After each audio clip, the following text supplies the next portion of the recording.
સર્વે હરિભક્તોને મારા જાજા કરીને જય શ્રી સ્વામિનારાયણ.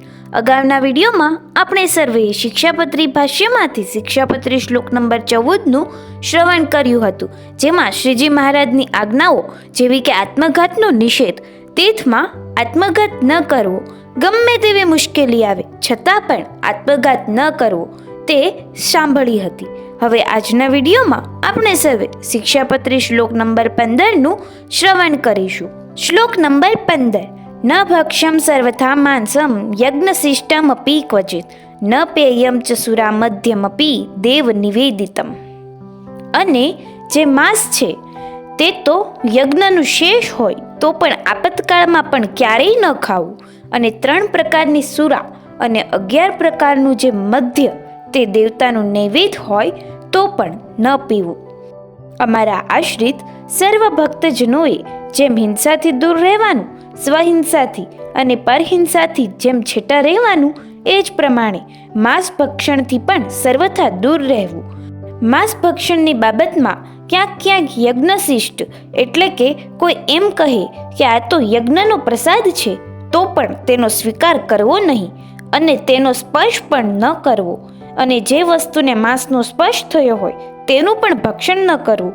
અપવિત્રમાં અપવિત્ર વસ્તુ છે એ છે માંસ, એના સ્પર્શનો પણ ત્યાગ કરી દેવો, કારણ કે આહાર શુદ્ધિ, સત્વ શુદ્ધિ, જેનો આહાર શુદ્ધ છે તેનું અંતઃકરણ શુદ્ધ રહે છે. જેનો આહાર અપવિત્ર હોય એનું અંતઃકરણ પણ અપવિત્ર જ હોય. સ્વામિનારાયણ ભગવાનને ગમે છે કે પોતે તો હંમેશા અપવિત્ર અભક્ષ્ય વસ્તુથી દૂર રહેવું, પણ કોઈ અભક્ષ્યનું ભક્ષણ કરતો હોય એને ક્યારેય પણ અનુમોદન ન આપવું. પાપીને અનુમોદન આપવું એટલે પાપમાં ભાગીદાર થવું. મનુ ઋષિનું વાક્ય ટાંકી અને શતાનંદ સ્વામી કહે છે કે માંસની બાબતમાં એક અનુમોદન આપનારો, બીજો તૈયાર કરનારો, ત્રીજો મારનારો, ચોથો વેચનારો, પાંચમો એ તૈયારી કરી આપનારો, અને છઠ્ઠો લાવી આપનારો, સાતમો ખાનારો. આ બધા જ સરખા પાપી ગણાય છે. દાન ધર્મમાં ભીષ્મ પિતા કહે છે કે ગમે એવા મોટા યજ્ઞો કરે પણ એને જો આહાર શુદ્ધિ ન હોય તો એનું અંતઃકરણ શુદ્ધ થતું નથી. ભલે કોઈ યજ્ઞ ન કરી શકે પણ એનો આહાર પવિત્ર હોય તો એનું અંતઃકરણ પણ પવિત્ર રહે છે, અને પવિત્ર અંતઃકરણમાં જ ઈશ્વરના દર્શન થાય છે. ન પેયમ ચ સુરામધ્ય.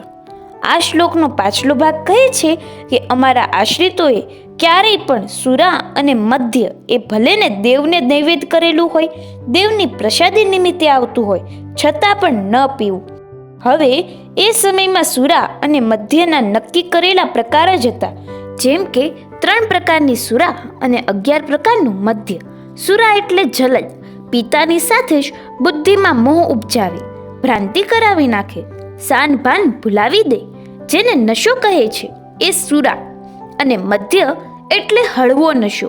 એવા હળવા પ્રકારના મધ્યો 11 જાતના છે: ફણસનું, દ્રાક્ષનું, મહુડાનું, ખજૂરનું, તાડનું, શેરડીનું, મધ્યનું, નાળિયેરનું, અરિષ્ટ, મૈરેય અને ગોળનું વગેરે ચીજોમાંથી બનતા મધ્યો, જેમાં આથો લાવીને કેફ ઉત્પન્ન કરતી ખાસ પ્રક્રિયા દ્વારા એવા 11 પ્રકારના એ વખતે ગણાતા હતા.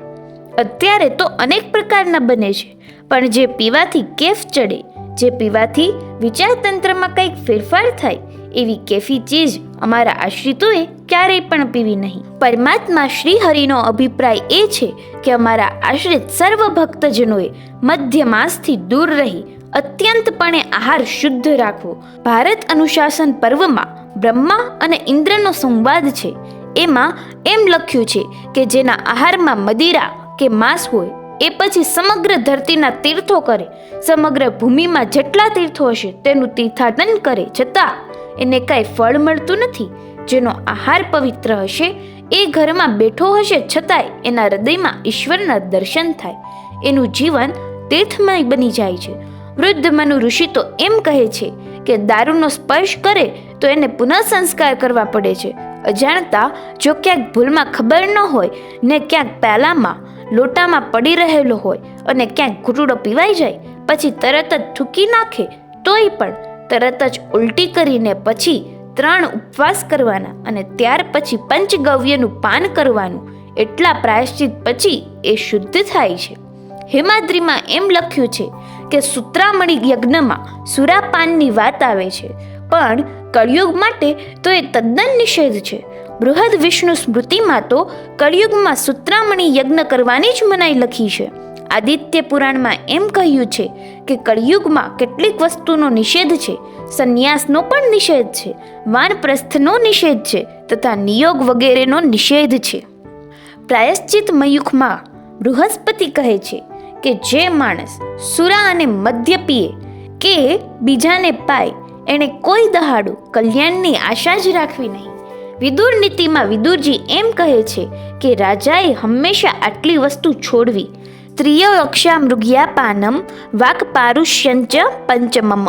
એક તો પર સ્ત્રીનો પ્રસંગ, પછી જુગાર, પછી શિકાર, મદિરાપાન અને કઠોર વાક્ય, કઠોર દંડ અને દ્રવ્ય વેડફવું. આટલી વસ્તુ તો મોટા રાજાઓને પણ પોતાના પદ ઉપરથી પાડી નાખે છે. રાજા મહારાજાઓએ પણ ક્યારેય એનું આચરણ કરવું નહીં.